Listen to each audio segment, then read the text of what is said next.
Alors, j'ai pris l'habitude récemment de ne pas voir les films intégralement et de passer d'un film à un autre. Est-ce que c'est une bonne chose? Est-ce que c'est pas une bonne chose? Moi, je pense que c'est une façon un petit peu de se, euh, de se sevrer du cinéma, d'une certaine manière. Hein. Le type qui va voir son film, le reste du début jusqu'à la fin, bon, c'est un petit peu bébête, si on veut.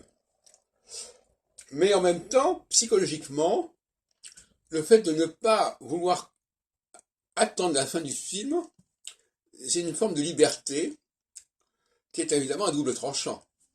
Parce que quelqu'un qui est libre, c'est quelqu'un qui peut arrêter une relation ou une situation à un moment ou à un autre, prématurément, ou en tout cas avant que d'autres le souhaitent, ne le souhaitent.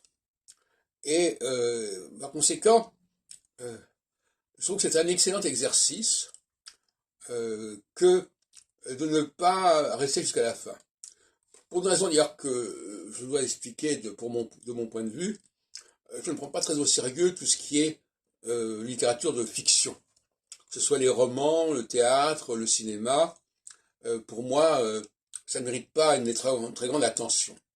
A contrario, pour moi, tous les mythes, tous les discours religieux sont porteurs de certaines vérités. Il faut pas, évidemment, il faut, euh, il faut faire le tri, mais la Bible, quel que soit son caractère syncrétique et hybride, elle est porteuse d'un certain nombre de vérités très anciennes qu'elle véhicule, qu'elle post-date, si on peut dire.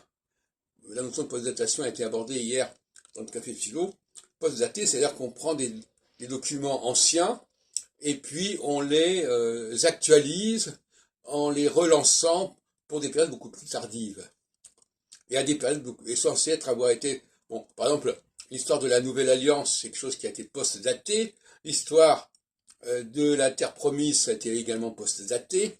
Et il faut resituer le contexte d'origine de ces textes, qui n'est pas celui que l'on nous fournit. C'est pas le moment où Moïse annonce aux Hébreux qu'ils vont entrer dans un nouveau territoire.